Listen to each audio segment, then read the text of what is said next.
भंडारा लावला 4 तास शुद्ध आलेलो मी. बर.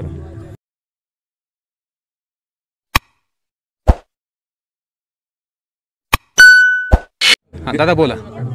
माझं नाव गणेश कनसे, मी सातारा जिल्हा कोरेगावचा आहे. बर. कोरेगाव. हां, मला 2.5 वर्षापूर्वी ब्रेन स्ट्रोक झालेला. Brain stroke. हां. बर.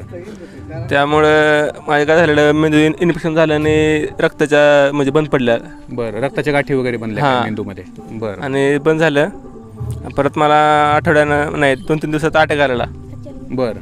Heart attack. Heart attack. Doctor म्हणलेले गॅरंटी देऊ शकत नाही आम्ही. बरं. म्हणजे 24 तासाची वेळ दिलेली. शुद्ध आला तर ठीक, नाही तर मग बॉडी घेऊन जा म्हणले डॉक्टर. बरं. मग माझ्या भावाच्या मित्राकडे मामाचा भंडारा होता. बरं. भंडारा लावला 4 तास शुद्ध आलेलो मी. बरं.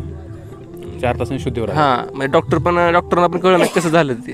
बरं. म्हणजे हा जन्म आश्चर्य वाटलं. हां, हा जन्म मला मामानेच दिला आता दुसरा. बरं. म्हणजे ज्या ठिकाणी डॉक्टरसुद्धा हातपाय टेकवतात, ज्या ठिकाणी डॉक्टरांचं काही चालत नाही. मामा सांगा. दशरथ ज्ञानदेव मांढरे, बोरीबेल, तालुका दौंड, जिल्हा पुणे. हे माझं बोरीबेल हे माझं गाव आहे. ह्या तालुक्यामध्ये आणि ह्या जिल्ह्यामध्ये माझं गाव आहे. आणि हे बागा नंबर 9 ही पालखी आमच्या बोरीबेलमध्ये आलती. आल्याच्या नंतर मी रोज सकाळी आरतीला जायचो, जेवण प्रसाद घ्यायचो आणि घरी यायचो.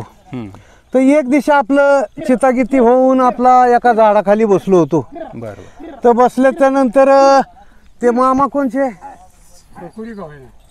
ते एका मामांनी मला बोलावलं. तर बोलावल्याच्या नंतर पिंटू मामा म्हणून त्यांचं नाव आहे बघा. तर त्यांनी बोलावल्याच्या नंतर मी त्यांच्याकडे गेलो. ते म्हणले लई चितागिती बसलाय, काय भानगड, तुम्ही जी काय चिंता असेल तुमची ती बाळूमामाला सांगा, बाळूमामा तुमची चिंता दूर करतील. तर ह्या